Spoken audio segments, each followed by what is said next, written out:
हाँ तो एक बार फिर से स्वागत है आप सभी का हमारे यूट्यूब चैनल सिचुएशन मैथ्स में। तो आज के इस वीडियो में ये जो आपका बुक दिख रहा है रेलवे ग्रुप डी के लिए, इसमें कुल मिलाकर आपको 10 प्रैक्टिस सेट दिए गए हैं और इसी प्रैक्टिस सेट को हम आपको बारी बारी से कंप्लीट सॉल्यूशन करके बता रहे हैं। तो अभी तक हमने आपको प्रैक्टिस सेट नंबर 1 और प्रैक्टिस सेट नंबर 2 तक हमने आपको कंप्लीट सॉल्यूशन करके बता दिया। तो अगर आप उस वीडियो को नहीं देखे तो जाकर देख सकते हैं, चैनल पर हमने प्लेलिस्ट सेव करके रख लिया। तो आज की इस वीडियो में ये जो आपका बुक दिख रहा है रेलवे ग्रुप डी के लिए टॉप पब्लिकेशन का ये बुक है, ठीक है। इसी का आपको हम प्रैक्टिस सेट नंबर 3 का सॉल्यूशन करके बताएंगे। तो चलिए देखते हैं प्रैक्टिस सेट नंबर 3 का आपका पहला क्वेश्चन क्या है। और जिसके पास बुक नहीं है कोई दिक्कत नहीं है, आपको जो भी क्वेश्चन होगा आपको यहाँ पर स्क्रीन पे दिख जाएगा, ठीक है। जिसके पास बुक नहीं है तो वो भी आप यहाँ से देख सकते हैं, कोई दिक्कत नहीं है, ठीक है। तो प्रैक्टिस सेट नंबर 3 का पहला क्वेश्चन आपके सामने स्क्रीन पर लगाते हैं। पहला क्वेश्चन क्या है आपको देख लेना है, पहला क्वेश्चन आपको लग जाएगा, ठीक है। तो चलिए देखते हैं प्रैक्टिस सेट नंबर 3 का पहला क्वेश्चन। तो पहला क्वेश्चन आपका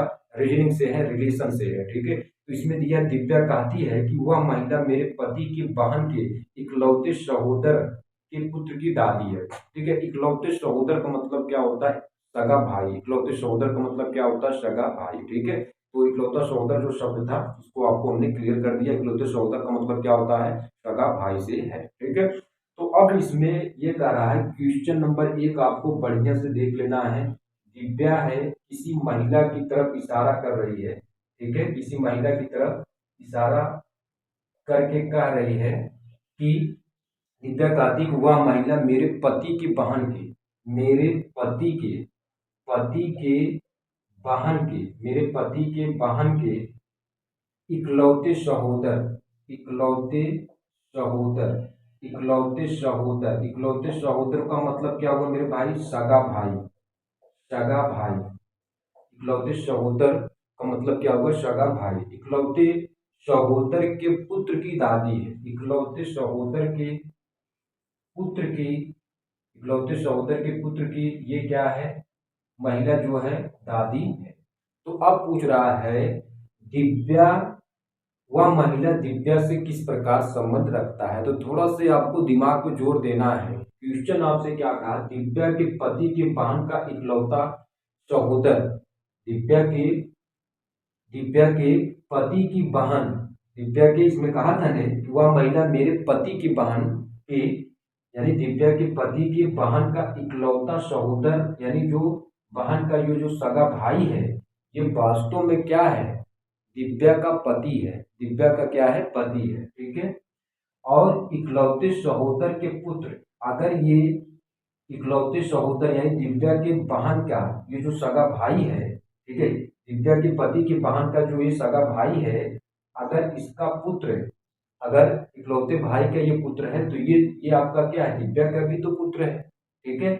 और ये कह रहा है कि इकलौते सहोदर के पुत्र की दादी है, इकलौते सहोदर के पुत्र की दादी है, ठीक है। तो अब कह रहा है कि ये महिला जो है दिव्या से किस प्रकार संबंध है। तो महिला जो है ये दिव्या की क्या है, सास है। महिला दिव्या की क्या है, सास है मेरे भाई। जब ये दिव्या और ये जो दिव्या के पति की बहन का जो इकलौता सहोदर भाई है, ये दोनों क्या है, पति पत्नी है।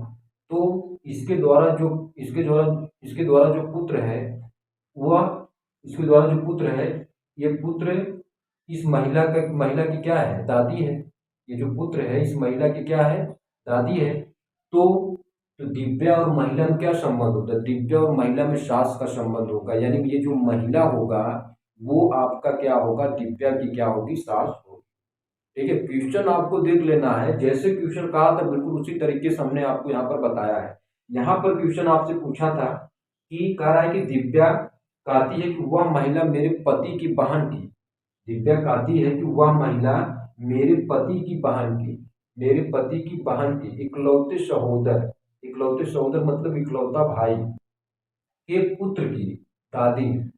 मेरे भाई दिव्या और ये जो इकलौता सहोदर यानी इकलौता जो सगा भाई था, ये दोनों क्या है, ये दोनों पति पत्नी हुए, ठीक है। और इसके द्वारा जो पुत्र है वो महिला क्या है, उस पुत्र की क्या है, दादी है, उस पुत्र की दादी है, ठीक है। तो इकलौते सहोदर का जो पुत्र है वो दिव्या का भी तो पुत्र होगा, ठीक है। तो अगर ये पुत्र की, ये महिला जो है पुत्र की दादी है, तो महिला दिव्या से क्या है, महिला दिव्या से किस प्रकार संबंध रख रही है, तो महिला दिव्या की क्या है, सास है। ठीक है, तो आपको क्लियर हो गया होगा। तो कौन सा विकल्प सही है, तो विकल्प नंबर बी आपका सही हो जाएगा। विकल्प नंबर बी आपका करेक्ट हो जाएगा।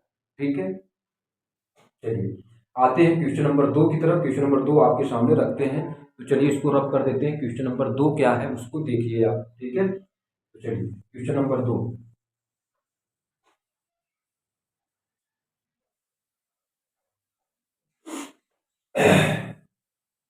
क्वेश्चन नंबर 2 देखिए भैया क्या है आपका।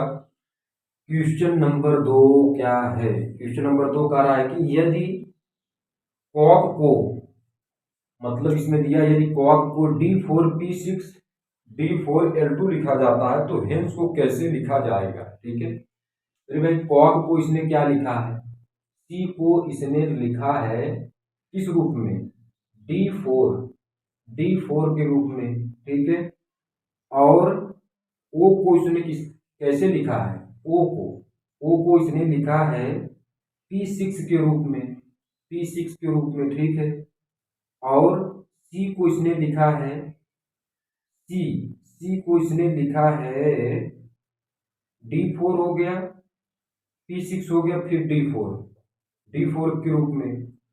और के को इसने लिखा है, के को किस रूप में लिखा है, L2 के रूप में, L2 के रूप में। ध्यान से देखना है कैसे लिख रहा भी आपको बता देते हैं, पहले देख लीजिए। तो अब इसमें दिया है कि हेंस को कैसे लिखा जाएगा, हेंस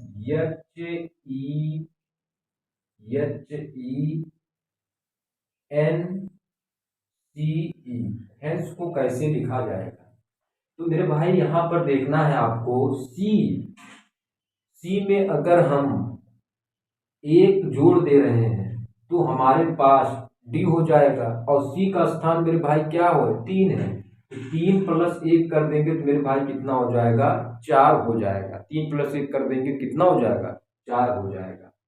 ठीक उसी प्रकार से यहाँ पर क्या किया है, सी में एक जोड़कर जो अक्षर वो लिख दिया है, फिर उसके बाद ये सी का जो स्थान है और ये एक, ये दोनों को जोड़ करके यहाँ अंक लिख दिया है, कोई दिक्कत नहीं है।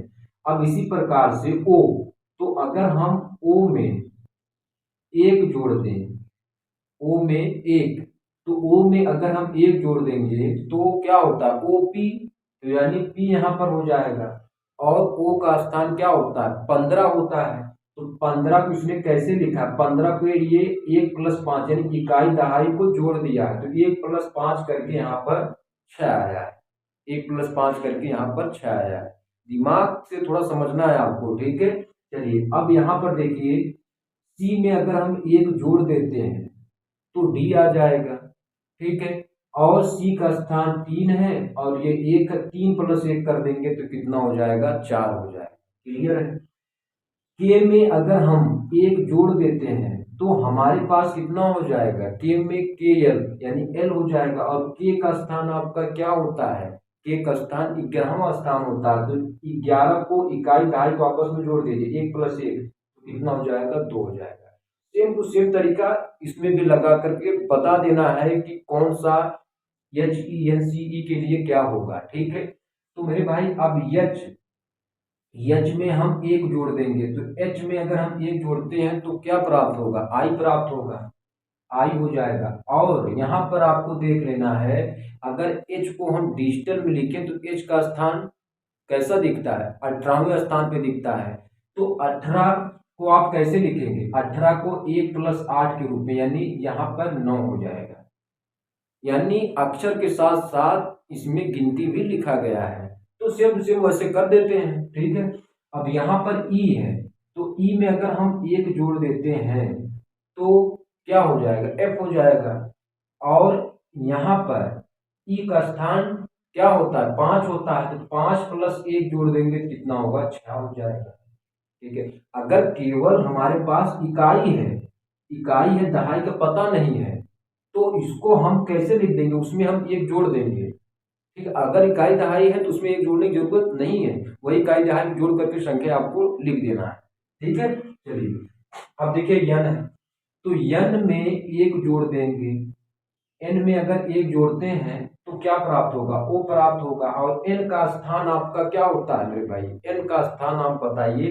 तो n का स्थान 14 होता है, n का स्थान आपका क्या होता है, 14 होता है। तो 14 को आप कैसे लेंगे, 1+4 यानी ये 5 हो जाएगा।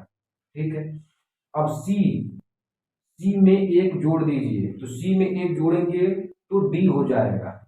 और सी आपका क्या है, तीसरे स्थान, 3+1 कर देंगे तो 4 हो जाएगा। ई आपका, ई में एक जोड़ देंगे तो क्या हो जाएगा, एफ हो जाएगा। ई में एक जोड़ देंगे तो क्या हो जाएगा, आपका एफ हो जाएगा। ठीक है। और ई का स्थान क्या है, 5, 5+1 कर देंगे तो 6 हो जाएगा। तो मेरे भाई अब देख लो, अब हेंस को आप किस रूप में दिखाएंगे,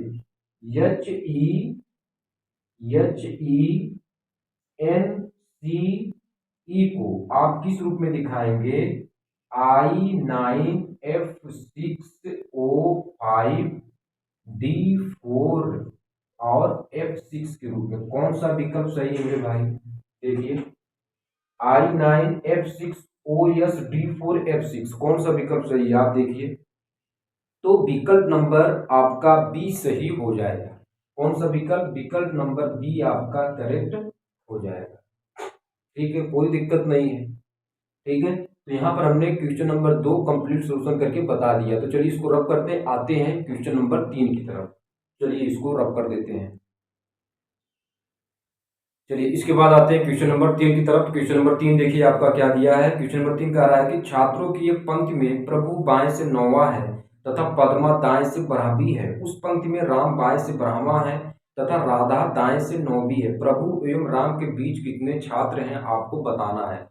तो मेरे भाई इसमें आपका क्या है, क्वेश्चन नंबर 3, तो इसमें आपका दिया छात्रों की एक पंक्ति है। ठीक है, छात्रों की एक पंक्ति है। अब इसमें कहा क्या है कि प्रभु बाएं से 9वां है, तो बाएं आपका तो इधर है, बाएं से प्रभु का जो स्थान है वो क्या है, प्रभु का स्थान जो बाएं से कौन सा है, 9वें स्थान पे है। तो 9वां स्थान यहाँ पर मान लेते हैं, 9वां स्थान आपका यहाँ पे है। थोड़ा बड़ा कर लेते हैं, चलिए बड़ा कर लेते हैं। ये आपका ऐसे है। ठीक है, तो जो बाएं से प्रभु का जो स्थान है वो आपका क्या है, 9वां है। बाएं से प्रभु का स्थान क्या है, 9वां है। पद्मा दाएं से 12वें स्थान पे है, तो दाएं से यानी इधर आएगा। ठीक है, तो दाएं से 12वां स्थान किसका है, दाएं से 12वां स्थान किसका है, ये तो प्रभु का हो गया और ये पद्मा का है। पद्मा का दाएं से 12वां स्थान है। ठीक है, अब इसमें कहा क्या है, उस पंक्ति में राम बाएं से 12वां है, उसी पंक्ति में राम क्या है, बाएं से 12वां है। तो बाएं से 12वां यानी ये इधर आ जाएगा, बाएं से 12वां, बाएं से 12वां स्थान जो है ये आपका 12वां स्थान जो है ये किसका है, ये आपका राम का है, ये आपका क्या है, राम का है। ठीक है, राधा दाएं से 9वीं है, और राधा क्या है, दाएं से 9वां स्थान, इसका 9वां स्थान है राधा का, दाएं से 9वां स्थान है। तो अब इसमें पूछा क्या है, प्रभु एवं राम के बीच कितने छात्र हैं। प्रभु एवं राम के बीच कितने छात्र मेरे भाई, प्रभु का स्थान 9वां और राम का स्थान 12वां, तो 9 और 12 10 11, तो कितने छात्र हैं, केवल 2 छात्र हैं, 2 छात्र हैं। तो इसका राइट विकल्प क्या हो जाएगा, यहाँ पर लिख देंगे प्रभु एवं राम के बीच कुल छात्र की जो संख्या है वो कितनी है, 2 है। कुल छात्र की संख्या कितनी है, 2 है। तो कौन सा विकल्प सही हो जाएगा, आप देख लीजिए, इनमें से कोई नहीं होगा, इनमें से कोई नहीं, विकल्प नंबर डी आपका सही हो जाएगा। क्वेश्चन नंबर 3 कंप्लीट हुआ, कोई दिक्कत नहीं है। आते हैं क्वेश्चन नंबर 4 की तरफ। क्वेश्चन नंबर 4 देख लीजिए, आपको स्क्रीन पे क्वेश्चन दिख गया होगा।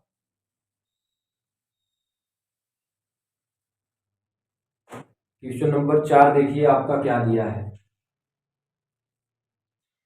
क्वेश्चन नंबर 4 कह रहा है कि फिरोजा का जन्म 2 फरवरी 2011 को हुआ जबकि आदेश का जन्म 553 दिन बाद हुआ। आदेश का जन्म किस तिथि को हुआ? अच्छा क्वेश्चन है कैलेंडर एवं कैलेंडर से है, ठीक है। तो आपको यहाँ पर दिया क्या है, 2 फरवरी फिरोजा का जो जन्म है, ऊपर कर देते हैं, फिरोजा का जन्म है वो कब हुआ? 2 फरवरी 2011 को हुआ। 2 फरवरी 2011 को किसका जन्म हुआ? फिरोजा का जन्म हुआ।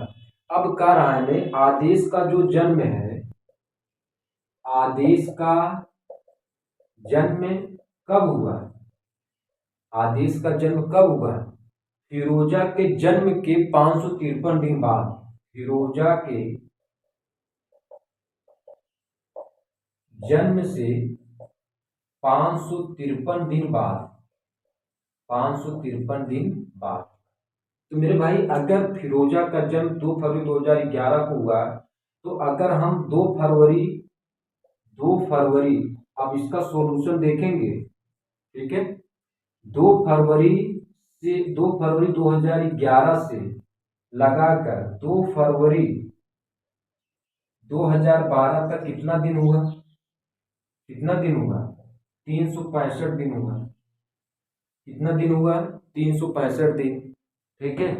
1 मिनट इसमें थोड़ा से 2 बूथ जिंदगी के लिए दे देते हैं इसको, ठीक है, क्योंकि ये खत्म हो गया है, ठीक है। क्लियर हो रहा है ना? क्वेश्चन को आपको बढ़िया से पढ़ करके ही जवाब देना है, ठीक है। क्वेश्चन क्या कहा है बिल्कुल उसी तरीके से आपको चलना है, ठीक है। तो यहाँ पर क्या हुआ, 2 फरवरी 2011 से लेकर 2 फरवरी 2012 तक कुल कितने दिन हुआ? 365 दिन। अभी तक अब हमको 365 दिन तो मिल गया। अब अगर हम 553 में, अभी कितने दिन बाकी है, 553 में अगर हम 365 घटा दें तो हमको पता चल जाएगा 365 में भी कितना दिन जोड़ दें कि 553 आ जाए, क्योंकि 553 दिन बाद आदेश का जन्म हुआ है, फिरोजा के जन्म से बाद, जन्म के बाद से, ठीक है। तो 13 में से 5 जाए 8 हो जाएगा, और 14 में से 6 जाए 8, और यहाँ पर 1 बच जाएगा, ठीक है। 4 में से 3 जाए 1, ठीक, 188। अभी हमको कितना चाहिए? 188 दिन। अब हमको 365 में 188 दिन और चाहिए, 188 दिन और चाहिए। और यहाँ पर आपको ये भी देख लेना है कि जो यहाँ पर 2012 वो अधिक वर्ष है, यानी ये आपका क्या है, लीप वर्ष है। तो लीप वर्ष मेरे भाई कितना दिन का है? फरवरी कितने दिन की होती है? 29 दिन की होती है। और जो वर्ष होता है वो 366 दिन का हो जाता है, ठीक है। और 2 फरवरी तक हमको ज्ञात है, 2 फरवरी तक हमने निकाल ही लिया है। तो फरवरी में हम कितना घटाएंगे? 29 में से 2 घटा देंगे, 27 हो जाएगा। तो हमारे पास क्या होगा? 27 फरवरी, 27 फरवरी, ठीक है, कोई दिक्कत नहीं है। फरवरी हुआ मार्च, 31 मार्च, मार्च कितना दिन का? 31। अप्रैल 30 अप्रैल, मई आपका कितना? 31 मई, जून, जून जून आपका 30, जुलाई 31, और अगस्त में 8 दिन, 8 अगस्त। क्यों 8 अगस्त? क्योंकि अगर आप 27, 31, 30, 31, 30 और 31 ये जोड़ देंगे ने, तो इतना जोड़ेंगे तो 180 आ जाएगा मेरे भाई। 180 में 8 जोड़ देंगे, 188 आ जाएगा। तो अब यहाँ पर इसका राइट विकल्प क्या हो जाएगा कि आदेश का जन्म कब हुआ? तो आदेश का जन्म 8 अगस्त 2012 को हुआ। 8 अगस्त 2012 को हुआ। बहुत ही सिंपल ट्रिक से हमने आपको बताया है, इसमें ज्यादा ताम झाम वाली बात नहीं।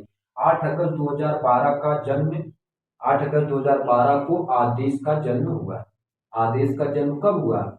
8 अगस्त 2012 को हुआ। कोई दिक्कत नहीं है, कोई दिक्कत नहीं है, ठीक है, क्लियर हो गया होगा।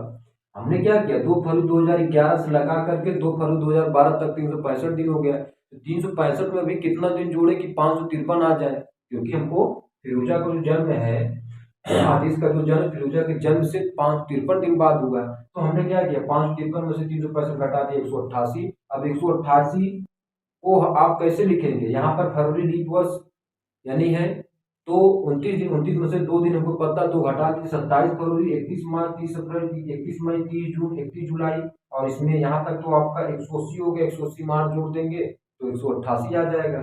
ठीक है, तो हमारे पास यहाँ पर कितना हो जाएगा, 8 अगस्त 2012 हो जाएगा। 8 अगस्त 2012 को आतिश का जन्म हुआ। तो कौन सा विकल्प सही हो जाएगा मेरे भाई, आप देखिए कौन सा विकल्प सही हो जाएगा।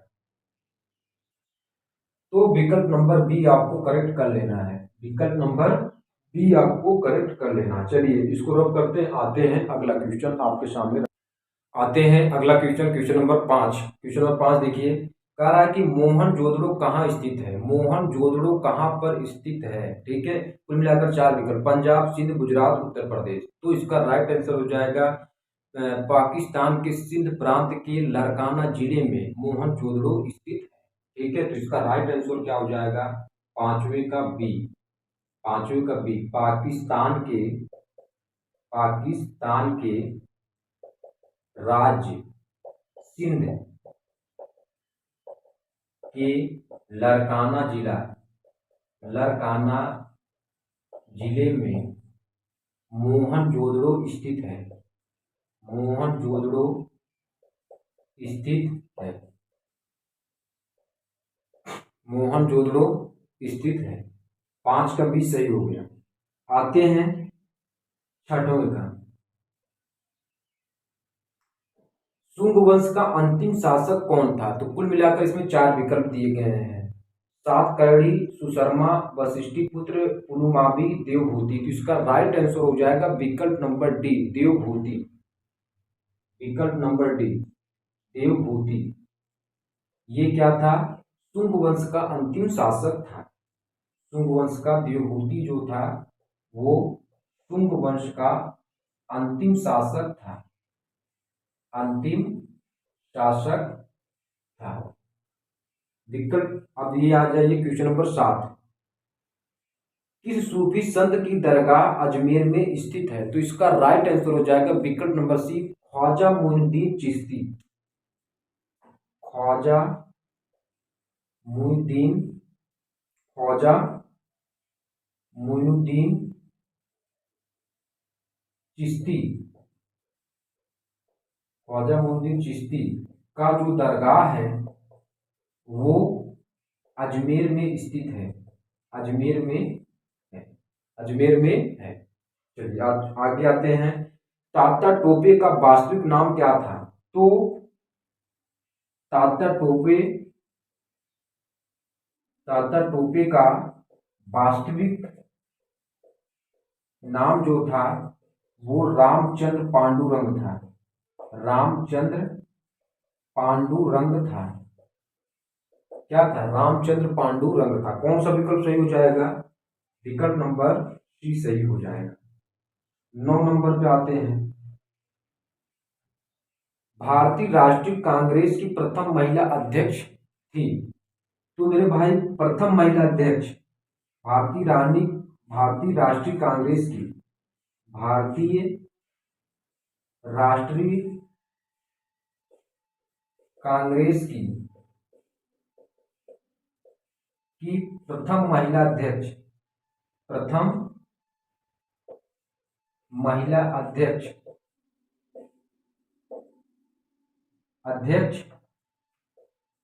प्रथम महिला अध्यक्ष कौन थी। तो एनी बेसेंट, एनी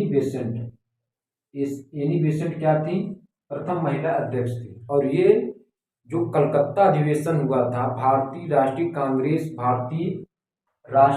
कांग्रेस महिला अध्यक्ष का जो आपका कलकत्ता अधिवेशन में जो प्रथम महिला अध्यक्ष थी वो एनी बेसेंट थी। अगर दूसरे की बात करें जो 1925 में हुआ था उसमें सरोजिनी नायडू थी।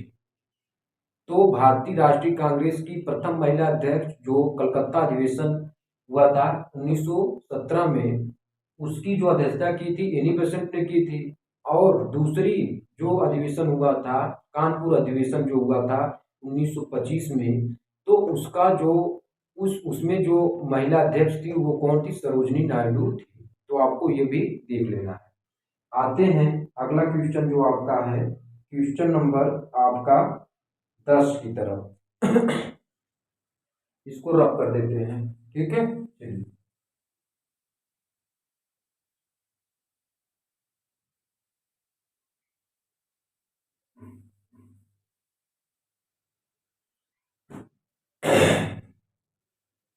क्वेश्चन नंबर 10 देखिए। इसमें क्या दिया है? एक घड़ी मध्याह्न को शुरू होती है 5:10 पर मिनट 5:10 पर घंटे की सुई कितने पर घूम जाएगी, कितने डिग्री घूम जाएगी? तो मेरे भाई, घंटे की सुई 1 मिनट में कितने डिग्री घूमती है? 1/2 डिग्री घूमती है। तो फार्मूला पुट कर देंगे। फार्मूला आपका क्या है? घंटे की सुई जो है, घंटे की सुई 1 मिनट में कितनी घूमती है? 1/2 डिग्री। 1 मिनट में 1/2 डिग्री घूमती है। तो अब इसमें दिया है ना 5 बजकर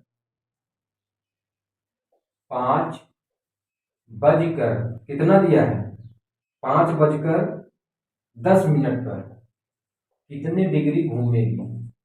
5:10 पर कितने डिग्री घूमेगी ये आपको बताना है। तो 5 घंटा प्लस 10 मिनट, 5 घंटा 10 मिनट लिख सकते हैं ना। तो घंटे को मिनट में 5 × 7 + 10, 6×5 = 30, 310 मिनट हो गया। 310 मिनट। तो घंटे की सुई 1 मिनट में कितना? 1/2 डिग्री घूमती है। 1/2 डिग्री घूमती है। 310 मिनट में कितना घूमेगी? 310 × 1/2 कैंसिल, 155 डिग्री। राइट आंसर कौन सा होगा इसका? विकल्प नंबर सी करेक्ट कर लेना है, 155 डिग्री। आते भी है क्वेश्चन नंबर 11 की तरफ।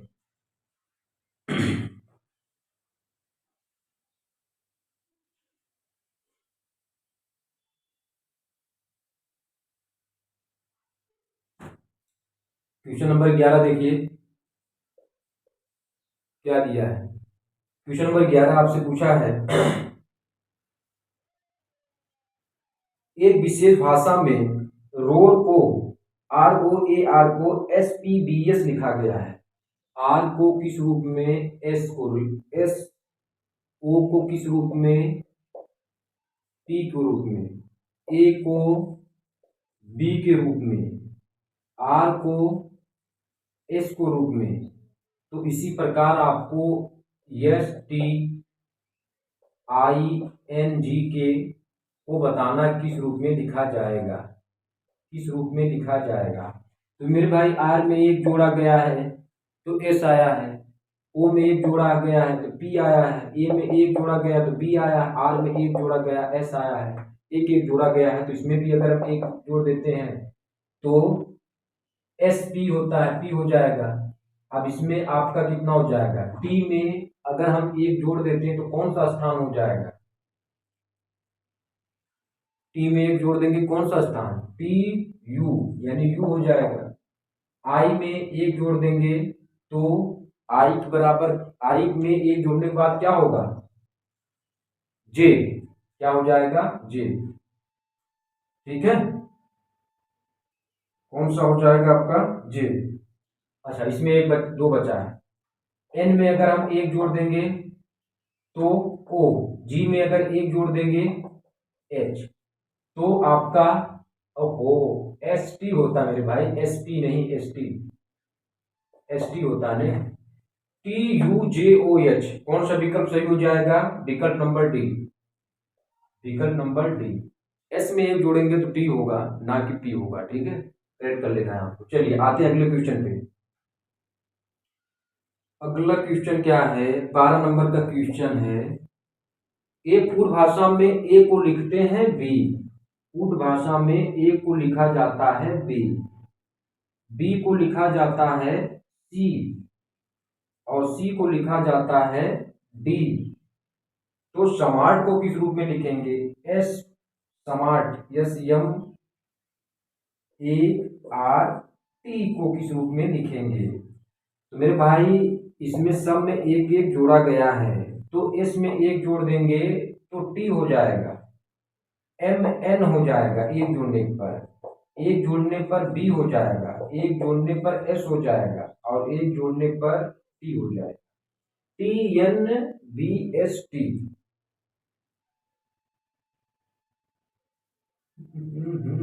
स्मार्ट है ना, SMART। ओहो, टी में जोड़ेंगे तो यू हो जाएगा मेरे भाई, कितना होगा? यू हो जाएगा। ठीक है, कितना हो जाएगा? यू। तो TNBSU, ठीक है, TNBSU कौन सा विकल्प सही हो जाएगा? देख लीजिए कौन सा विकल्प सही हो जाएगा। विकल्प नंबर सी करेक्ट हो रहा है ने? करेक्ट हो रहा है ने? ठीक है, तो आपको नोट कर लेना। आते हैं अगला क्वेश्चन। चलिए,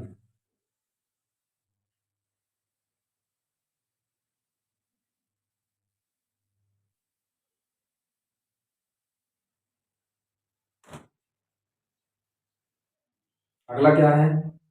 क्वेश्चन नंबर 13। यदि काउंटर को किस रूप में लिख रहा है मेरे भाई? काउंटर को कोडबद्ध किया है। काउंटर को किस रूप में?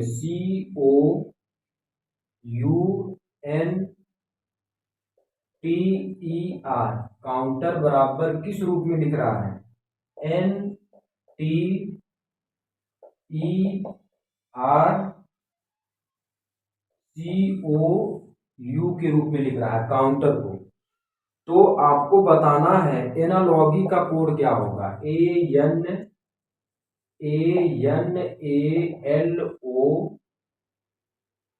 ANALOGY का कोड क्या होगा? काउंटर देखिए, CO यहाँ पे भी CO है, NTER यहाँ पे भी NTER है। तो इसको किस रूप में लिखा? इस रूप में, यानी 1 2 3। यहाँ पर रियल स्थान नहीं लिखना, 1 2 3 4 5 6 7। अब इसको क्या लिखा है? n का स्थान कितना है? 4 है, 4 को यहाँ पर लिखा है, 4 को यहाँ पर पहले कर देना। t का स्थान 5 है, 5 यहाँ है। e का स्थान कितना है? 6। r का स्थान कितना है? 4। c का स्थान कितना है? 1। और o का स्थान कितना है? 2। u का स्थान कितना है? 3। तो इसी प्रकार इसको भी हम 1 2 3 4 5 6 7 के रूप में दिखा देते हैं। अब यहाँ पर क्या हो जाएगा?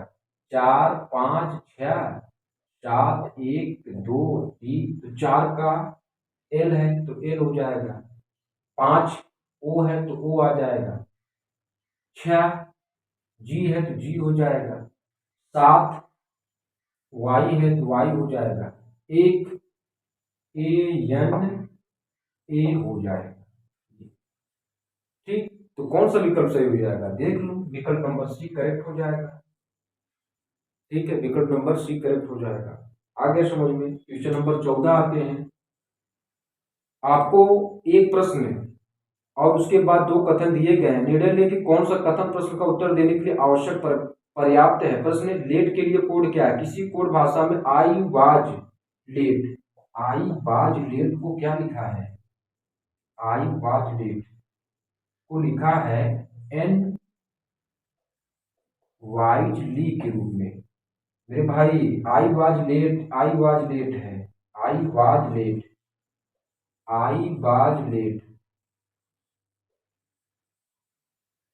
तो लेट का कोड ये देखो ली लिखा है, लेट का कोड ली है। अब इसमें भी देख लेते हैं, इसमें भी अगर लेट का कोड ली ही होगा तो सही होगा। सी इज लेट को क्या लिखा गया है? सी इज लेट, CS उसके बाद ली। इसमें भी देखिए लेट का कोड जो दिया है, लेट का कोड दिया सब में ली है।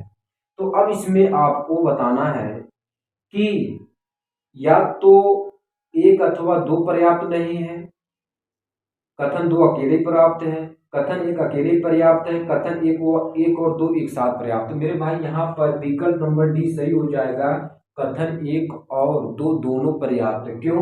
क्योंकि यहाँ पर आई वाज लेट का जो कोड है ली है, यहाँ पर सी इज लेट का कोड है वो ली है। दोनों क्या है? इक्वल है। दोनों क्या है? इक्वल है। दोनों क्या है? इक्वल है। तो इस प्रकार से आपका विकल्प नंबर डी सही हो जाएगा, कथन 1 और 2 दोनों पर्याप्त है। सही है, कोई दिक्कत नहीं है। आते हैं अगला क्वेश्चन है, उसको देख लेते हैं।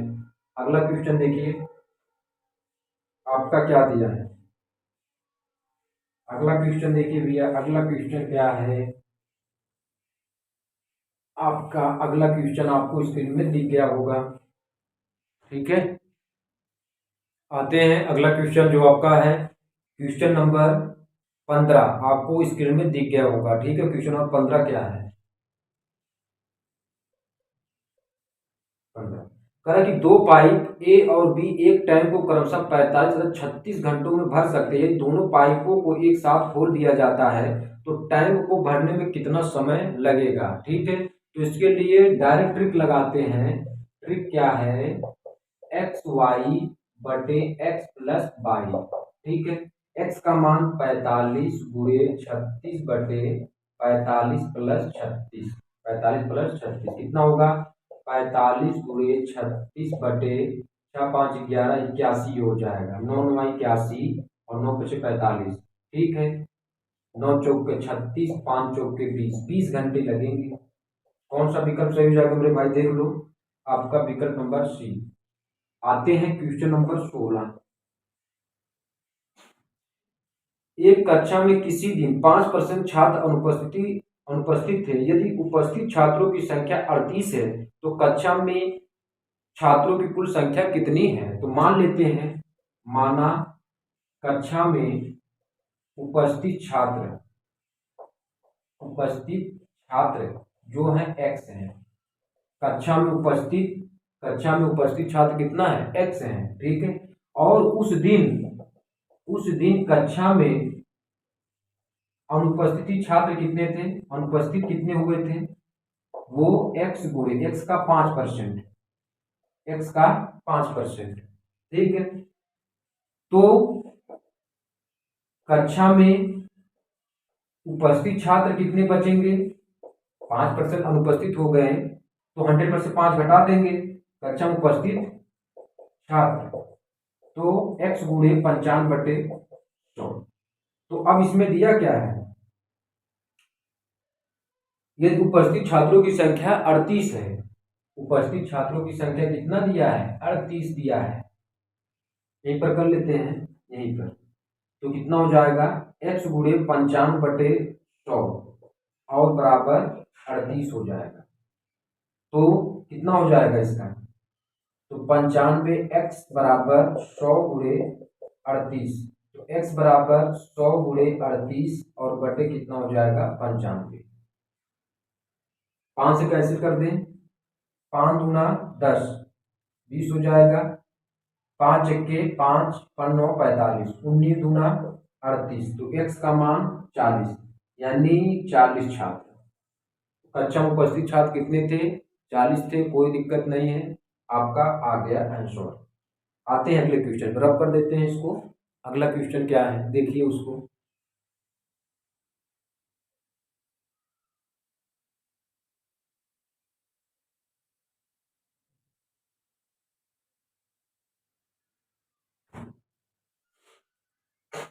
आते हैं अगले क्वेश्चन पे। अगला क्वेश्चन आपका क्वेश्चन नंबर 17।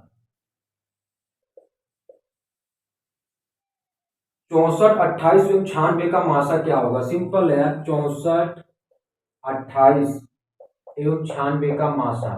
तो इसमें जो विकल्प दिया गया है ना 4 हो जाएगा। 4 से ये सब कैंसिल हो जाएंगे, ठीक है। 18, एक व्यक्ति 40 किलोमीटर की दूरी तय करनी है। वह 16 किलोमीटर दूरी पैदल 4 किलोमीटर घंटा की चाल से चलकर तय करता है और बाकी बची दूरी तांगे से तय करता है। यदि वो 16 किलोमीटर दूरी तांगे से और शेष दूरी 4 किलोमीटर प्रति घंटा की चाल से चलकर तय करता है तो उसे 1 घंटे का अधिक समय लगता है। तांगे की चाल क्या होगी ये आपको बताना है। तो यहाँ पर मान लेते हैं कि माना तांगे की चाल, तांगे की चाल यहाँ पर मान लेते हैं x किलोमीटर प्रति हावर है। माना तांगे की चाल x किलोमीटर प्रति हावर है। तो अब यहाँ पर 40 किलोमीटर दूरी तय करनी है तो वो 16 किलोमीटर दूरी पैदल चल के, 16 किलोमीटर दूरी पैदल चल के, तो 40 में से 16 घटाएंगे 24, तो 24 बचा और 24, 40 किलोमीटर दूरी तय करनी है वह 16 किलोमीटर दूरी पैदल 4 किलोमीटर घंटा से। मेरे भाई 16 किलोमीटर जो दूरी तय कर रहा है वो 4 किलोमीटर प्रति घंटा से तय कर रहा है। चलिए 40 किलोमीटर तय करना है तो अब बची दूरी कितना हुआ, बची दूरी जो है आपका कितना हो जाएगा, 24 में से 40 में से 16 तय कर दिया है तो 24 बचा, और शेष दूरी यानी 24 किलोमीटर दूरी तांगे से चलता है। तो तांगे की चाल हमने 24 किलोमीटर और तांगे की चाल हमने कितना माना x किलोमीटर प्रति हावर।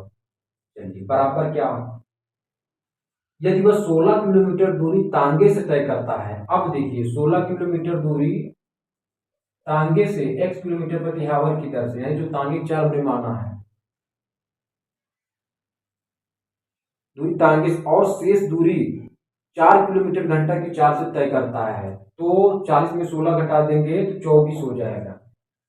4 किलोमीटर प्रति घंटा की चाल से तय करता है तो आपको बताना है, तय करता तो उसे 1 घंटे अधिक लगते हैं। तो 1 घंटे यहाँ पर अगर करेंगे तो माइनस लगाएंगे, उधर करेंगे प्लस कर देंगे। ठीक है, अब इसको पहले कैंसिल कर लेते हैं तो यहाँ पर कितना हो जाएगा, पहले तो एक्स एक्स वाला एक तरफ कर लीजिए, 24/x माइनस 16/x और संख्या वाला एक तरफ, तो 24/4 माइनस 16/4 माइनस 1।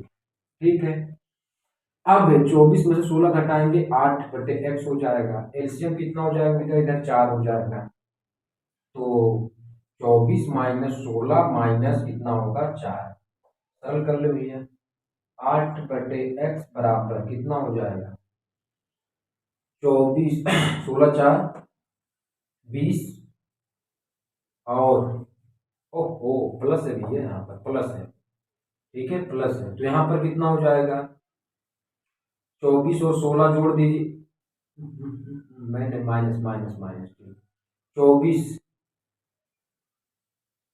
16 4 कितना हो जाएगा, ये 20 हो जाएगा, 24 माइनस 20 और बटे 4 हो जाएगा, 8/x 4/4 कैंसिल, x का मान 8 किलोमीटर प्रति हावर हो जाएगा मेरे भाई। तांगे की जो चाल होगी वो 8 किलोमीटर प्रति हावर हो जाएगी।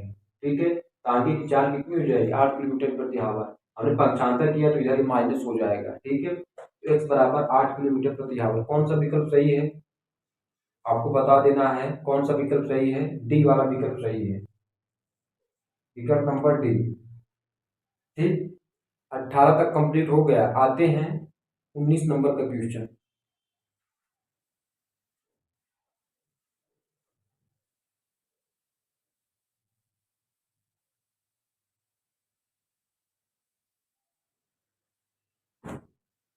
उन्नीस नंबर क्वेश्चन देखिए क्या कहा है आपसे, किसी समकोण त्रिभुज का एक न्यून कोण 58 डिग्री है तो दूसरे न्यून कोण का मान ज्ञात करना है। तो समकोण त्रिभुज बना देना है इसे। ठीक है, और ये तो आपका 90 डिग्री है ए बी सी, और ये आपका 58 डिग्री दिया है, और ये इसको x डिग्री कर ले। तो समकोण त्रिभुज के में तीनों कोणों का मान कितना होता है 180 डिग्री, तो x प्लस 90 प्लस 58 बराबर 180। तो x का मान आपको बताना है, तो 90 प्लस 58 जोड़ देंगे तो कितना हो जाएगा 9×14 यानी 148 डिग्री ये हुआ, और 180 डिग्री, x 180 डिग्री में से 148 घटा दो भाई, कितना हो जाएगा 180 में से 80 में से 48 घटाएंगे तो 22, 22 से होगा ना भैया, तो सॉरी 32 डिग्री होगा, 32। ठीक है, तो आपका कितना हो जाएगा 32 डिग्री आपका हो जाएगा, 7 में से 4 जाए 3, ठीक, 32 डिग्री आपका हो जाएगा। ठीक है, कोई दिक्कत नहीं है। आते हैं अगला क्वेश्चन जो है क्वेश्चन नंबर 20। क्वेश्चन नंबर 20 लगाते हैं यहीं पे, 20 लगा देते हैं। अब इसमें दिया लुप्त अंक ज्ञात कीजिए। तो मेरे भाई इसमें जो दिया है 3, 5, 4, ये एक लाइन, 6, 8, 7, फिर उसके बाद आपका क्या दिया है 8, 4, उसके बाद ये स्थान बढ़ना है।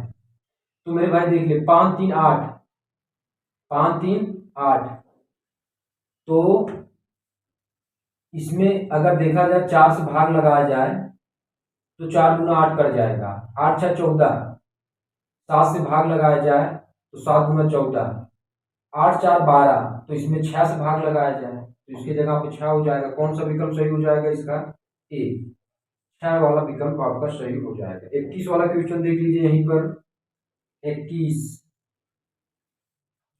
कर TV camera train, TV camera train वैधानिक का चयन कीजिए। तो मेरे भाई टीवी कैमरा ट्रेन जो है वो अलग अलग वस्तुएं हैं, टीवी हो गया, कैमरा हो गया, ट्रेन हो गया, ये अलग अलग वस्तुएं, तो इसका वेन डायग्राम 21 का डी सही हो जाएगा।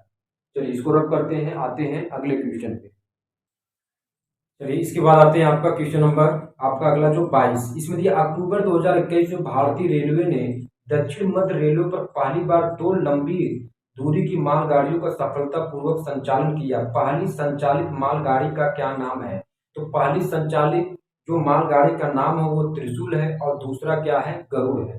इसमें पहले पूछा है तो 22 का कौन सा विकल्प सही हो जाएगा, 22 का विकल्प नंबर ए सही हो जाएगा। क्या नाम है, त्रिशूल है, त्रिशूल है। और अगर दूसरी मालगाड़ी का नाम पूछता तो उसका नाम क्या है, गरुड़, दूसरा क्या है गरुड़ है। 23 नंबर के क्वेश्चन पे आते हैं। स्वतंत्र भारत के प्रथम कानून मंत्री कौन थे। डी वाला सही हो जाएगा, B R Ambedkar, doctor B R Ambedkar, doctor B R Ambedkar.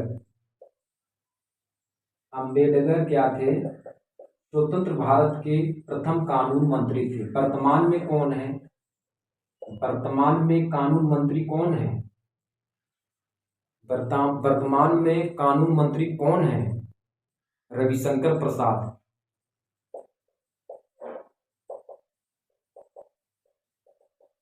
Ravishankar प्रसाद। 23-24 संविधान का कौन सा भाग लोक कल्याणकारी राज्य के विचार का उल्लेख करता है। सी भाग 4, इसी में आपका राज्य के नीति से तत्वों का भी विचार किया गया है। 25 इनके तो कौन लोकसभा के प्रथम अध्यक्ष थे। डी जीवी मावलंकर, जीवी मावलंकर लोकसभा के प्रथम अध्यक्ष। वर्तमान में ओम बिरला,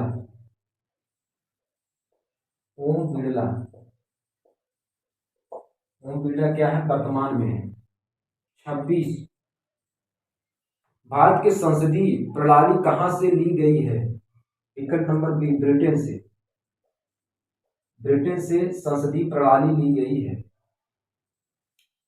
आगे आते हैं, इसको रब कर देते हैं।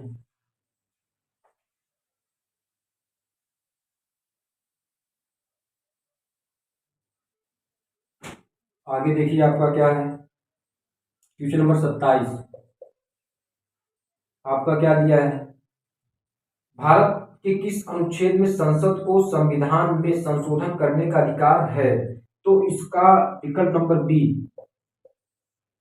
ठीक है, भाग 20 के अंतर्गत, भाग 20 के अनुच्छेद 368 के अंतर्गत संविधान में, संसद में संविधान का संशोधन करने का अधिकार है। 28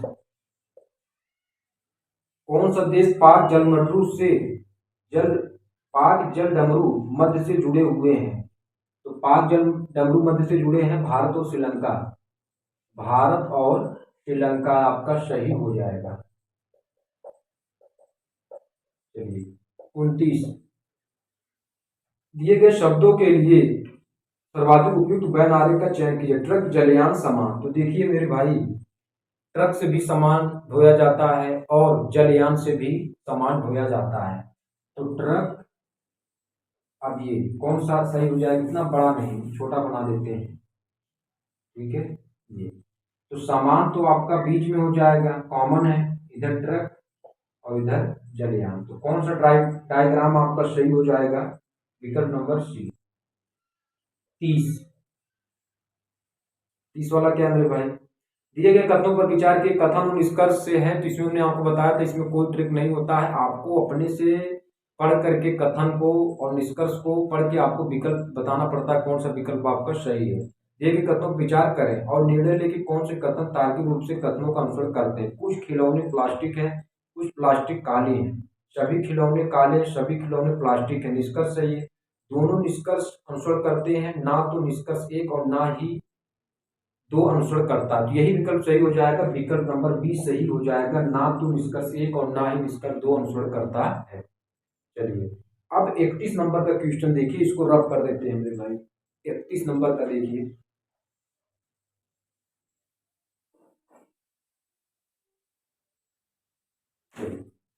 इकतीस नंबर का देखिए क्या कहा है। मैं दक्षिण की ओर मुंह करके खड़ा हूं, अब मैं 135 डिग्री वामावर्त मुड़ जाता हूं, अब मैं ठीक पीछे मुड़ जाता हूं, अब मैं दाईं ओर 45 डिग्री मुड़ जाता हूं। तो अब मैं किस दिशा की ओर मुंह करके खड़ा हूं, ये आपको बताना है। तो पहले हम आपको बता देते हैं कि किस तरफ कौन सी दिशा होती है। उत्तर इधर हमने आपको पहले बताया था, उत्तर ऊपर, दक्षिण नीचे, पूर्व इधर होता है और पश्चिम इधर होता है। अब इसमें डिग्री की बात किया है तो इसको आपको ऐसे बना लेना है, ठीक है। तो अब इधर मेरे भाई क्या है, उत्तर पूर्व है, इधर पश्चिम उत्तर है और इधर दक्षिण पश्चिम, इधर दक्षिण पूर्व है, ठीक है। अब क्या कहा है, मैं दक्षिण की ओर मुंह करके खड़ा हूं, दक्षिण की ओर मुंह करके खड़ा है, इधर दक्षिण की ओर मुंह करके खड़ा है। अब करा है, अब मैं 135 डिग्री वामावर्त मुड़ जाता हूँ। वामावर्त मतलब घड़ी की विपरीत दिशा, तो घड़ी तो ऐसे चलती है, यानी इधर 45 दूना 90 और ये, ठीक है। तो आपका कितना हो जाएगा, 45 तिहैया 135 डिग्री आपका हो जाएगा इधर। तो अब इसका वर्तमान में स्थान यहाँ हो गया, ठीक है।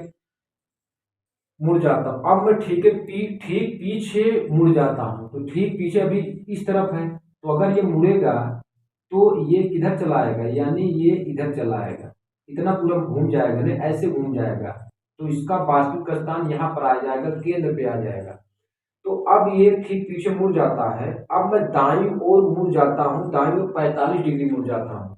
तो अब ऐसे मुड़ा तो दाईं ओर कितना, 45 डिग्री, यानी इधर आ गया, अब इधर मुड़ गया, दाईं ओर 45 डिग्री मुड़ गया। अब ये कह रहा है ने, अब मैं किस दिशा की ओर मुंह करके खड़ा हूं, तो मेरे भाई इसकी दिशा क्या है, पश्चिम दिशा की तरफ है। तो पश्चिम दिशा की तरफ ये मुंह करके खड़ा है, वर्तमान में जो स्थिति है इसकी पश्चिम दिशा में है। तो कौन सा विकल्प सही हो जाएगा, विकल्प नंबर बी, ठीक। 32 नंबर का क्वेश्चन यहीं पर कर लेते हैं। अब इसमें सूची फर्स्ट और इधर सूची सेकेंड आपको मिलान करना है।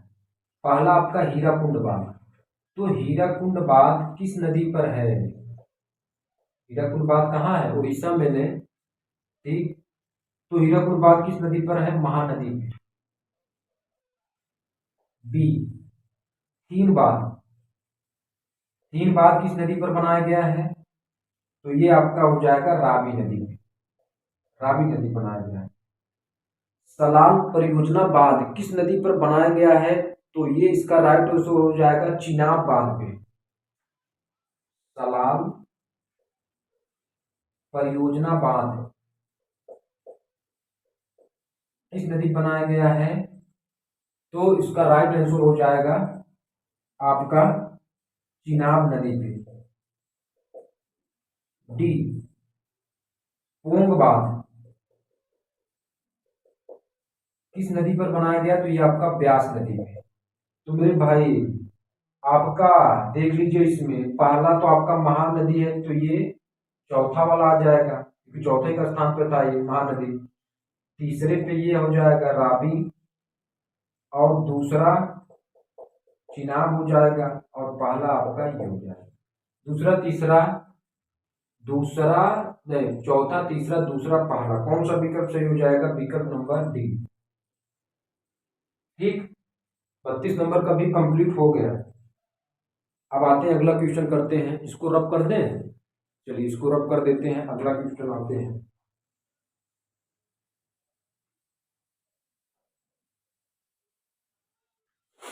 अगला देख लो भैया, अगला क्या है, अगला कौन सा, 33। कहा है कि भारतवर्ष के किस क्षेत्र में न्यूनतम वर्षा होती है, तो इसका राइट आंसर कर लेना लद्दाख में।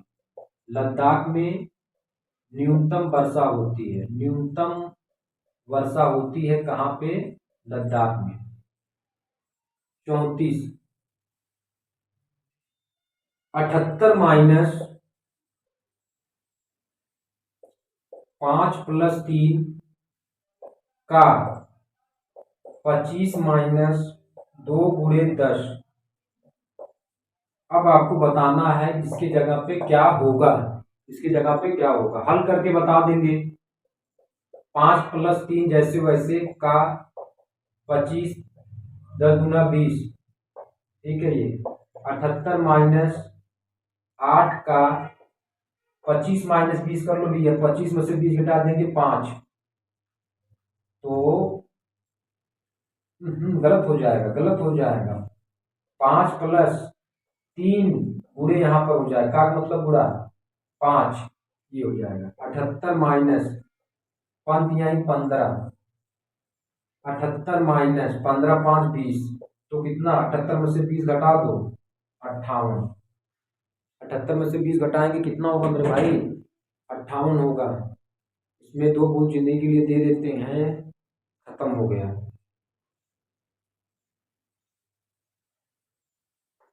तो कितना हो जाएगा आपका, 58। राइट आंसर क्या हो जाएगा आपका, 58, 58 हो जाएगा, ठीक है, 58 सही हो जाएगा। 33 आपका, 34 कंप्लीट हुआ। आते हैं अगला क्वेश्चन, 35 वाला लगाते हैं, चलिए 35 वाला भी लगा देते हैं। 35 लग गया होगा आपको, देखिए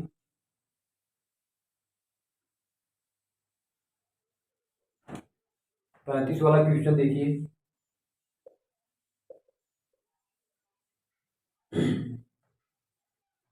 एक 16 मीटर लंबे और 10 मीटर चौड़े हाल के फर्श के लिए 20 सेंटीमीटर और 10 सेंटीमीटर आकार के कितने ईंटों की आवश्यकता होगी।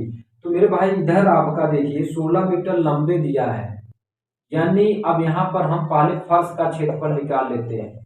फर्श का क्षेत्रफल बराबर 16 मीटर गुणे आपका 10 मीटर दिया है, तो 16 मीटर यानी 1 मीटर बराबर अगर देखा जाए तो 100 सेंटीमीटर बराबर 1 मीटर, तो यानी 1600 और गुणे 1000 इधर हो जाएगा मीटर। ये इसको जोड़ देंगे 1600 हजार हो जाएगा, 1600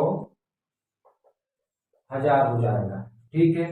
मीटर स्क्वायर आपका ये हो जाएगा फर्श का क्षेत्रफल। इसी प्रकार से आपको ईंट का क्षेत्रफल निकाल लेना है। तो ईंट का क्षेत्रफल कितना है, 20 सेंटीमीटर, तो 20 सेंटीमीटर गुणे 10 सेंटीमीटर, तो 20 दहा में 200, 200 सेंटीमीटर स्क्वायर, 200 सेंटीमीटर स्क्वायर। तो मेरे भाई ईंटों की संख्या निकालनी है ने, तो भाग कर दो, ईंटों की संख्या निकल आएगी 1600 और यहाँ पर मीटर स्क्वायर, ओहो मीटर कहाँ भैया, सेंटीमीटर में कन्वर्ट कर दिए थे ने, सेंटीमीटर में कन्वर्ट कर दिए थे, सेंटीमीटर में, सेंटीमीटर स्क्वायर, सेंटीमीटर स्क्वायर, ठीक है। और ये भी आपका क्या है, सेंटीमीटर स्क्वायर, और इधर आपका जो आपका 200 है ना सेंटीमीटर स्क्वायर, 2 जीरो कैंसिल हो जाएगा, और 2 और 2 16, तो मेरे भाई कितना, 8000 ईंट की आवश्यकता होगी, कितने, 8000 ईंट की आवश्यकता होगी, ठीक। चलिए रब करते हैं, आते हैं अगले क्वेश्चन पे। चलिए आते हैं, आपका अगला क्वेश्चन है क्वेश्चन नंबर 36। आ जाइए, क्वेश्चन नंबर 36 आपका क्या दिया है, 0.15 बटे 2 बराबर प्रश्नवाचक का चिन्ह है।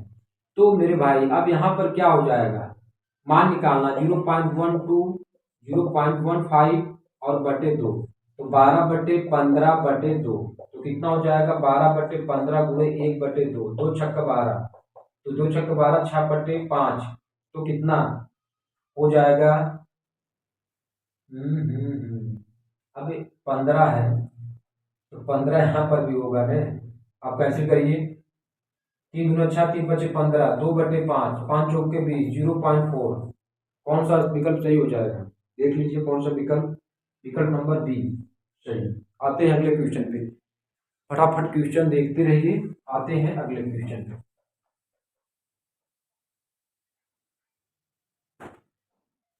अगला क्वेश्चन देखिए भैया, क्वेश्चन नंबर 37। राम को एक परीक्षा में 40% अंक प्राप्त हुए और वह 20 अंकों से अनुत्तीर्ण हो गया। आदित्य को 45% अंक प्राप्त हुए और वह प्राप्तांक उत्तीर्ण होने के लिए आवश्यक अंकों से 30 अंक अधिक है। उत्तीर्ण होने के लिए कितने प्रतिशत अंकों की आवश्यकता होगी। तो पहले तो हम अधिकतम अंक निकाल लेते हैं। तो अधिकतम अंक कैसे निकालेंगे, 100 और जो पाए हैं ये 30 + 20 और बटे आपका कितना हो जाएगा 45 में से आपको 40 घटा लेना, क्योंकि 45% और 40% आपका दिया था, ठीक है, घटा लेना है। अब इसमें निकाल लेते हैं 100 पूरे 30 + 20 50, 45 में 40 घटाएंगे तो 5 हो जाएगा, 5 50, तो यानी इसका जो अधिकतम अंक हो गया वो आपका कितना होगा 1000 हो गया। अधिकतम अंक कितना हुआ 1000। अब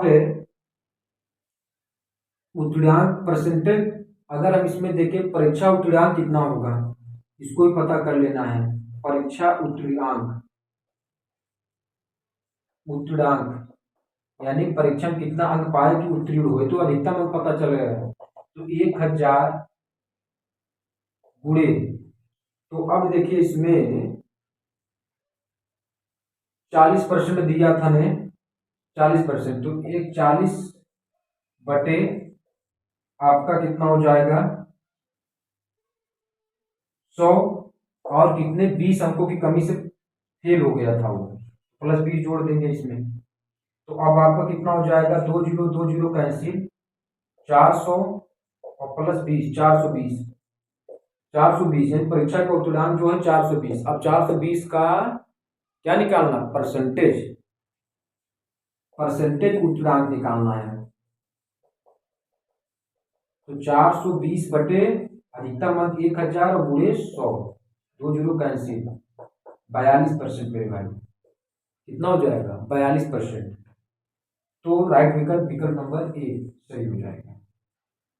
आगे समझ में, चलिए आते हैं अगला क्वेश्चन, आप देखते रहिए अगला क्वेश्चन क्या है, 48 नंबर के क्वेश्चन पे रब करते हैं। अगला क्वेश्चन देखिए, ट्राइगोनोमेट्री से अगला क्वेश्चन, क्वेश्चन नंबर 38 दिया है, यदि 3 sec square x - 2 tan square x बराबर 6 के, तो x का मान आपको निकालना है। तो मेरे भाई 3 sec स्क्वायर x है ने, तो इसको हम क्या लिख सकते हैं, sec square x + 2 sec square x, ये लिख सकते हैं, ठीक है, जोड़ देंगे तो 3 हो जाएगा ने, -2 tan स्क्वायर x बराबर 6, ठीक है, sec स्क्वायर x, अब इसमें हम 2 कॉमन कर लेते हैं, तो sec square x - tan square x हो जाएगा, फार्मूला बन जाएगा ये इतना, तो sec square x - tan square x बराबर 1 होता है, तो प्लस 2 गुणे 1 बराबर 6, तो sec स्क्वायर x बराबर 6 में से 2 हटा दीजिए, तो sec स्क्वायर x बराबर 4, तो sec x बराबर कितना 2, तो अब यहाँ पर sec x बराबर जब 2 है तो यहाँ पर sec 60 अंश का मान कितना होता है 2, तो x बराबर कितना हो जाएगा 60 डिग्री, x का मान कितना हो जाएगा 4 डिग्री। तो आपका राइट विकल्प क्या हो जाएगा, आप देख लीजिए कौन सा सही हो जाएगा मेरे भाई, कौन सा सही हो जाएगा, विकल्प नंबर सी। ठीक, चलिए रब कर दें इसको, चलिए रब कर देते हैं। आते हैं अगले वाले क्वेश्चन पे, अगला वाला क्वेश्चन आपके सामने रखते हैं।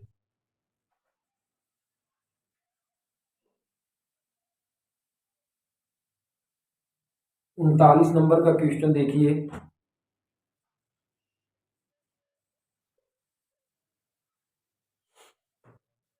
72 का वर्ग बराबर 51x4 में x का मान, तो 72 का वर्ग आप करेंगे ने तो 5184 आएगा। तो आप एक तुलना कर लीजिए, तो x की जगह कितना आएगा, 8 आ जाएगा। कौन सा विकल्प सही, विकल्प नंबर ए 40। अक्टूबर 2021 में किसे नमामि गंगे कार्यक्रम के लिए शुभंकर घोषित किया गया है, तो इसका राइट आंसर हो जाएगा विकल्प नंबर डी। नमामि गंगे के लिए जो शुभंकर घोषित किया गया वो चाचा चौधरी को, तो विकल्प नंबर डी चाचा चौधरी।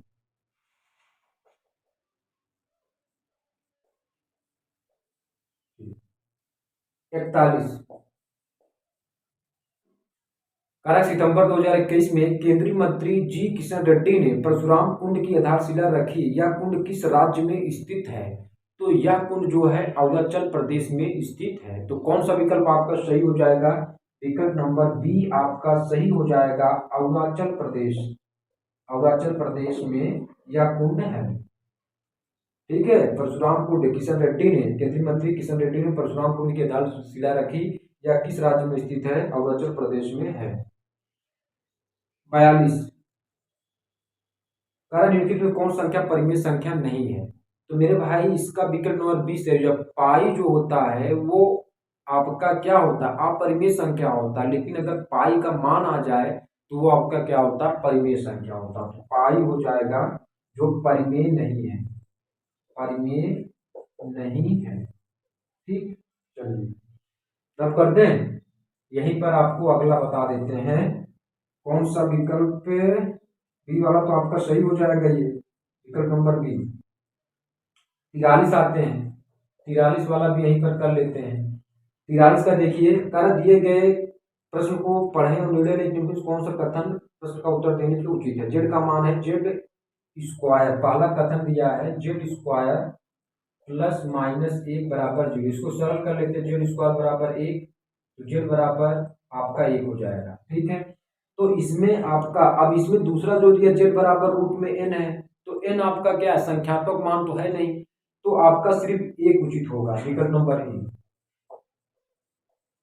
सिर्फ एक उचित है,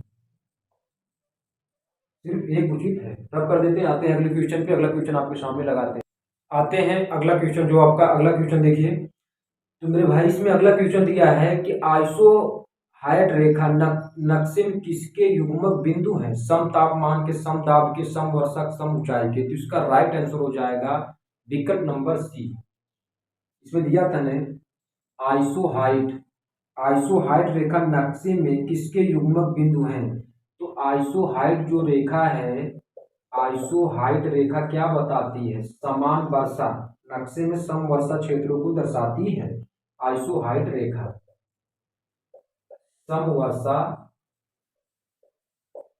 के क्षेत्रों को दिखाती है, आइसो हाइट रेखा नक्शे में। ठीक है, 45 है, रिक्टर स्केल में निम्नलिखित की तीव्रता मापी जाती है। तो रिक्टर स्केल यानी भूकंप की जो तीव्रता होती है, भूकंप की तीव्रता किससे नापी जाती है, रिक्टर स्केल से मापी जाती है। भूकंप की तीव्रता रिक्टर स्केल से मापी जाती है। ठीक है, और इसमें दिया है वायु तीव्रता, अगर बात करते हैं तो वायु तीव्रता किससे मापी जाती है, वायु की तीव्रता एनीमोमीटर से, एनीमोमीटर से वायु की तीव्रता मापी जाती है। अगर प्रश्न में आ गया कि वायु की तीव्रता किससे मापी जाती है, तो मेरे भाई आप जवाब क्या देंगे, एनीमोमीटर से मापी जाती है।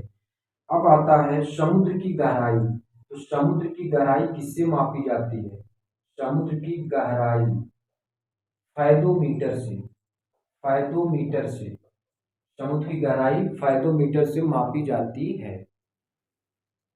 शरीर की ऊष्मा, शरीर की ऊष्मा किससे मापी जाती है? तो इसका राइट आंसर हो जाएगा थर्मामीटर से। थर्मामीटर से शरीर की ऊष्मा मापी जाती है। जितने भी विकल्प दिए थे सभी को हमने आपको बारी बारी से बता दिया। 47 नंबर का क्वेश्चन, सॉरी 46 नंबर का आते हैं। गति के नियमों का प्रतिपादन किसने किया था?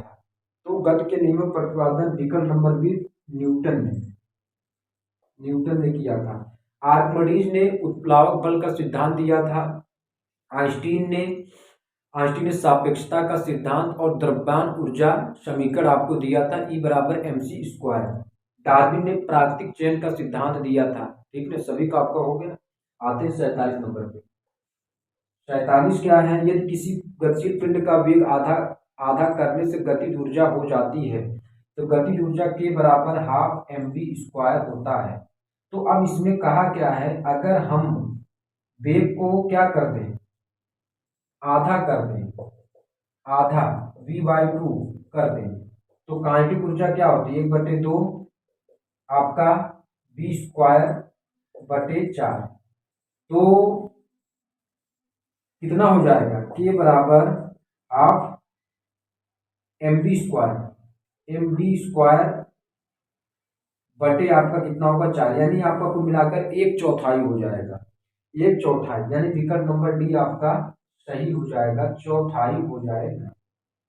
ठीक है, ठीक है भैया, रब कर दें। चलिए इधर लगा लेते हैं, इधर इधर इधर। चलिए, यदि बल लगाने पर कोई कार्य ना हो तो बल तथा विस्थापन के बीच कोण क्या होगा? मेरे भाई, बल और विस्थापन के बीच जो कोण होता है 48 नंबर का है, W बराबर F × S cos थीटा होता है। तो यहाँ पर कार 0 हो गया। ठीक है, जब कार 0 तो विस्थापन भी 0। तो अब विस्थापन यहाँ पर कितना हो जाएगा? अब हमको कोण निकालना है, तो cos थीटा बराबर 0, थीटा बराबर 90 डिग्री, क्योंकि 90 डिग्री का मान क्या होता है आपका? क्या होता है 90 डिग्री का मान? 90 डिग्री का मान, cos 90 डिग्री का मान क्या होता है? 0 होता है। ठीक है, चलिए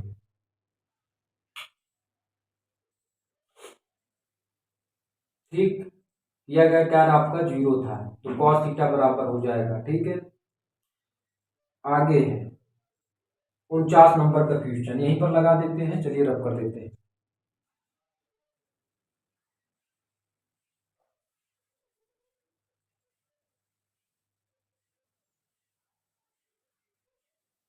अगला क्वेश्चन देखते रहिए। इसमें अगला क्वेश्चन क्या दिया है? 49 नंबर का क्वेश्चन आपको स्क्रीन में दिख गया होगा, आप उसको देखिए। 49, पानी 212 डिग्री फ़ारेनहाइट और 100 डिग्री सेल्सियस पर उबलता है और 32 डिग्री फ़ारेनहाइट या 0 डिग्री सेल्सियस पर पिघलता है। यदि किसी दिन का तापमान 35 डिग्री सेल्सियस है तो वह बराबर है, किसके बराबर है? सी का मान 35 डिग्री सेल्सियस मेरे भाई दिया है। फ़ारेनहाइट और डिग्री सेल्सियस का जो पैमाना होता है C/5 F-32/9 होता है। तो C का मान 35/5 F-32/9, 5 सत्ते 35, 9 सत्ते 63 प्लस 32 बराबर 95 डिग्री फ़ारेनहाइट F का मान हो जाएगा। किसके बराबर हो जाएगा? विकल्प नंबर सी के बराबर हो जाएगा। आते हैं अगले क्वेश्चन पे। अगला क्वेश्चन देखिए, कर रहा है कि ने पहले तो दिशा आपको बता देते 50 नंबर में,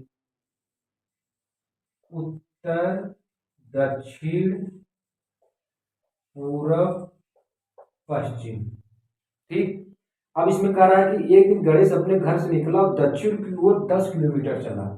दक्षिण की ओर कितना चला है? 10 किलोमीटर। दक्षिण की ओर 10 किलोमीटर चला, कोई दिक्कत नहीं है। फिर दाहिनी ओर 5 किलोमीटर चला, तो दाहिनी ओर इधर हो जाएगा, 5 किलोमीटर दाहिनी ओर चल दिया, 5 किलोमीटर दाहिनी ओर चल दिया, और दाहिनी ओर 5 किलोमीटर गया, पुनः दाहिनी ओर मुड़ा।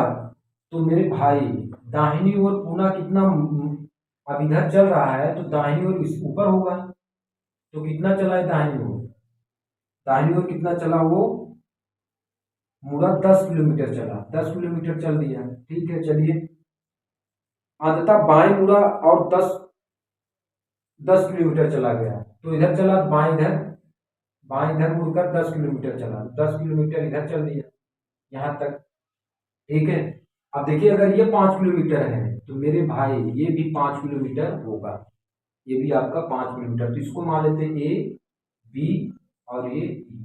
ठीक है, अब ये पूछा क्या है, वहां से सीधे रास्ते पर चलते हुए घर जाने के लिए कितने किलोमीटर साइकिल चलानी पड़ेगी, यानी यहाँ से यहाँ तक आने में कितने किलोमीटर साइकिल चलानी पड़ेगी मेरे भाई। ए ई का मान पूछा है, तो ए ई बराबर हो जाएगा A B plus B E, 10 plus 5 यानी 15 किलोमीटर साइकिल चलानी पड़ेगी, तब ये जाकर घर पहुंचेंगे। तो इसका राइट विकल्प क्या हो जाएगा, डी, डी सही हो जाएगा आपका आंसर।